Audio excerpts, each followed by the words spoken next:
এই সংসদীয় নির্বাচনী ব্যবস্থায় দলীয় কাঠামোতে থাকবো কিনা। সারা রাত ভেবে আমি বললাম যে হ্যাঁ থাকবো। থাকি যদি, তাহলে দলনেতাকে সম্মান দেখাতে হবে প্রকাশ্যে। তো আমি 2 তারিখে, 31 তারিখে কিন্তু নির্বাচন হয়েছিল, মনে আছে কিনা। তো আমি 2 নভেম্বর শেখ হাসিনার বাসায় গেলাম, যে বললাম যে জননেত্রী শেখ হাসিনা, আমি আপনাকে নেতা মেনে নিলাম, আপনি আমাকে আপনার সহকর্মী মানবেন কিনা সিদ্ধান্ত নেন।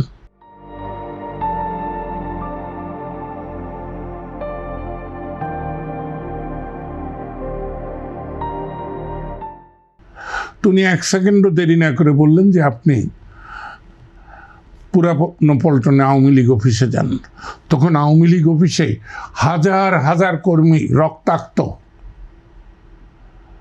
আহত, বিধ্বস্ত। তা আমি আসলাম এবং 7 দিন দিন রাত আমি ওখানে থেকেছি এবং উনি প্রত্যেক দিন একবার করে গেছেন। এই তারপরে তো 1/11 বা 1/11, তখনও প্রথম দিকে কেউ ছিল না।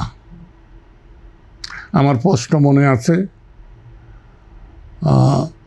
2001-এ হারার পর প্রথম যখন সাংগঠনিক সফর, তখন